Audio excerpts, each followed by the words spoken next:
नबूवत का ये जो मामला है, इसको डंके की चोट में हमने अपने बच्चों में ये सिखाना, ये बताना है, क्योंकि आज अगयार पानी है। वो कहते हैं कि आम अहमद का नबी नबी है सल्लल्लाहु, लेकिन ये जो बच्चे बैठे हैं, ये जो नई नौकी है, ये बताना जरूरी है, सिखा जरूरी है कि नबी सलाम के बाद नबी नहीं आ सकते। पिछले जुमे आया उनका तलावत की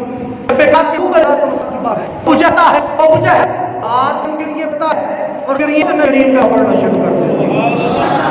अब उसके दिन कूड़ नहीं आया, वो कहने लगा मैं चाहूं कि ये तू जमीन में चल सकता, आसमान में नहीं चलता, मैं ये चल के दुबड़े हुए मैं कर लूंगा, चार टुकड़े होंगे।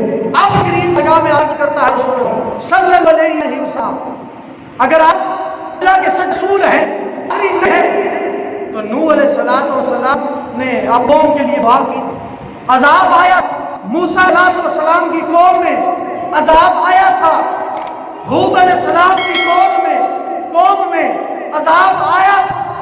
आप भी दुआ करें पत्ती बारिश हो जाए, आग से आए, तूफान आए।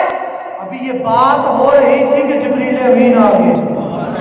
आप कहते हैं रब्बे कायनात के अलैहिस्सलाम रब फरमाता है मान अल्लाह युअज़्ज़िबु अंत ऐ मेरे महबूब, अब तक आप इस दुनिया में मौजूद हैं, अज़ाब नाज़िल नहीं हो सकता, अब नाज़िल नहीं हो सकता। तो जरा घर आज के इस दौर में ज़ना आम हो गया है, शराब आम है, चर्स आम है, सूद का कारोबार आम है, हर चीज आम है, बच्चों को जिंदा मौत किया जा रहा है, बच्चियां पैदा होती हैं, लोग मुंह छुपाते हैं कि मेरे घर में बेटी पैदा हो गई, ना जमीन बढ़ती है, ना आसमान से कोई अजाब आता है। वजह क्या है? हम कहते हैं